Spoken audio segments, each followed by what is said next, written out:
आइए आपके सामने महत्वपूर्ण समाचार प्रस्तुत करें।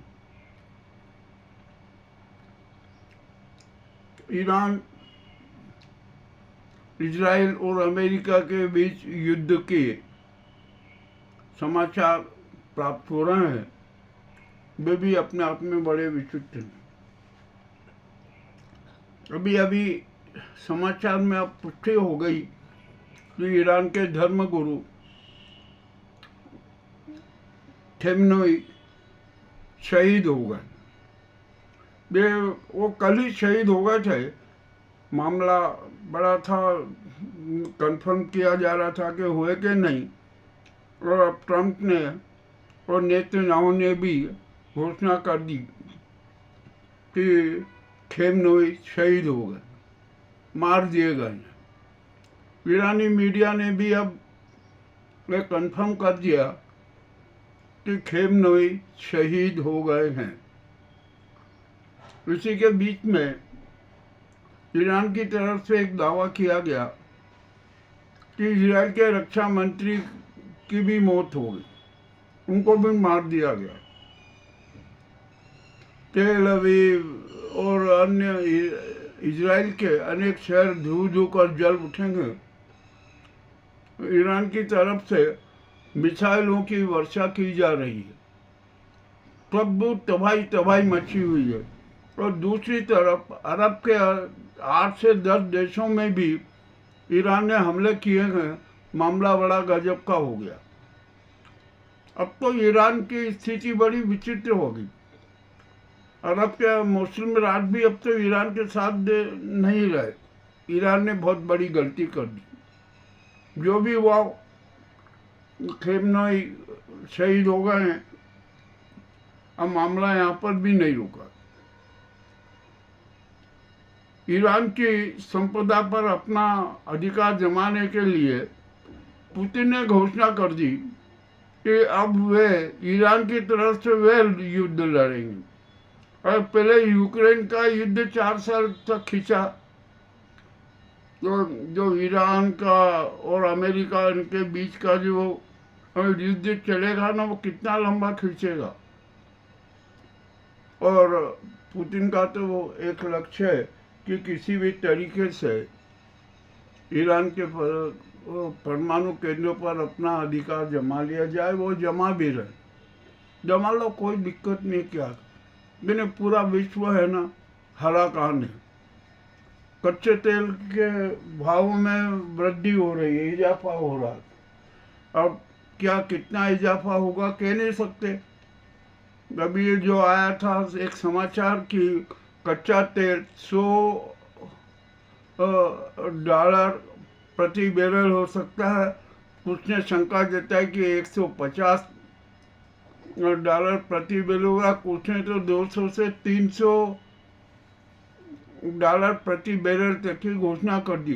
तेल महंगा होगा, विश्व के अनेक राष्ट्रों की स्थिति, आर्थिक स्थिति डामाडोल होगी। अब चलिए, जो युद्ध की विभीषिकाएं आ रही है ना, तो हम जानते हैं युद्ध में लड्डू नहीं बढ़ते। मौत बढ़ती है, तबाही बढ़ती है, और मौत और तबाही का आलम है। अभी तो एक ही दिन हुआ है, 2-3 दिन में क्या क्या कितनी तबाही होगी जिसकी कोई सीमा नहीं। अब ईरान की स्थिति थोड़ी कमजोर पड़ती नजर आ रही है। अब वहाँ पर जब खेमनोई शहीद हो गए है ना, तो अब ईरान में भी बड़ी खलबली मच गई। अब वहाँ पर जो वहाँ के उग्रवादी है ना, वो ज़्यादा भारी पड़ गए। तो अब ईरान में है ना, खेमनोई का जो धार्मिक शासन था वो समाप्त। अब वहाँ पर प्रजातंत्र की बहाली होगी। ट्रंप ने कह दिया और बयान भी दिया है कि हमें पता है कि ईरान की अब सत्ता पर कौन बैठेगा। जो भी हमें राजनीति हो रही है, कैसी राजनीति होगी अभी कुछ कह नहीं सकते।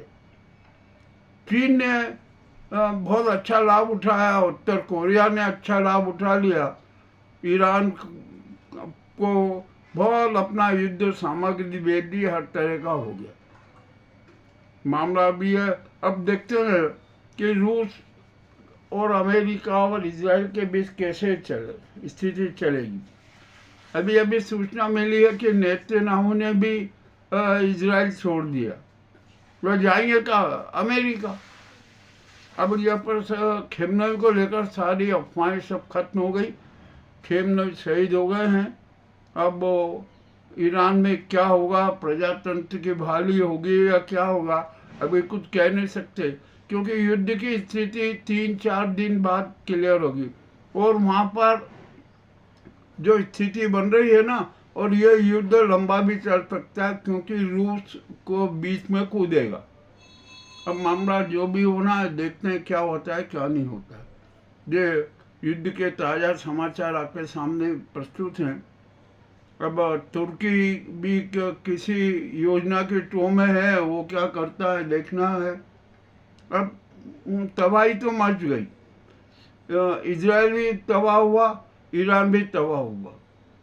और युद्ध में ऐसा होता ही है, युद्ध में एक पक्ष नहीं, दोनों पक्षों को नुकसान होता है। ये महासंग्राम अभी भी चल रहा है। अब ये कितने दिन चलेगा अभी कहना कठिन है। जो भी हो रहा है ना, एक बात तो तय है कि इस युद्ध में भारी नरसंहार हो रहा है और होगा और होता ही रहेगा। अब ईरान में शांति नहीं रहेगी। यदि प्रजातंत्र की बहाली हुई ना, तो वहाँ पर भी एक बड़ा विद्रोह जैसा होगा, आतंकी घटनाएं होती ही रहेगी। चलिए, जो भी अब स्थिति बनी है, अब यहाँ पर संयुक्त राष्ट्र संघ को एक कठोर कदम उठाना चाहिए और सख्त निर्देश देना चाहिए कि इजराइल, ईरान, अमेरिका और रूस युद्ध बिल्कुल बंद किए, बिल्कुल युद्ध विराम, कहीं पर किसी प्रकार का हमले नहीं होंगे और संयुक्त राष्ट्र संघ में एक अहम बैठक होगी। खेमनई ने भी एक बयान दिया था कि राष्ट्र संघ को बैठक बुलाना चाहिए, कि तुम नहीं। अब खेमनई तो रहे नहीं, तो यहाँ पर राष्ट्र संघ किस प्रकार की बैठक करेगा ये भी देखना है। और एक विश्व में शांति की स्थापना की पहल अब राष्ट्र संघ को ही करना पड़ेगी। सबको स्टेट बल को सख्ती से निर्देश देना पड़ेगा कि कोई अब एक दूसरे पर हमला नहीं करेगा, किंतु क्या ईरान, इजराइल, अमेरिका, रूस इस बात को मान लेंगे। जो भी हो रहा है ना, अब सब स्थिति सामने आएगी। चलिए, जो अभी ये ताज़ा घटनाक्रम के आपको जानकारी दी जा रही है, अब ये सब सच्ची जानकारी है। अब इसमें कोई अफवाह नहीं है, अब ये कंफर्म हो गया, सब कुछ हो गया। तो जो अरब भी धड़क रहा है, और अब तो इजराइल पर सऊदी अरब, कतर, ये अन्य देश भी हमला करने वाले, इन्होंने मामला बड़ा विचित्र हो गया। जो भी होना है, अब सब कुछ स्पष्ट हो चुका है। हम तो भारत में यहाँ बैठे हैं, हमें भी जो सिर्फ दृश्य देखना पड़ रहे नरसंहार के, ठीक है। अब जो खाड़ी में 90 लाख भारतीय हैं, वो भी संकट में।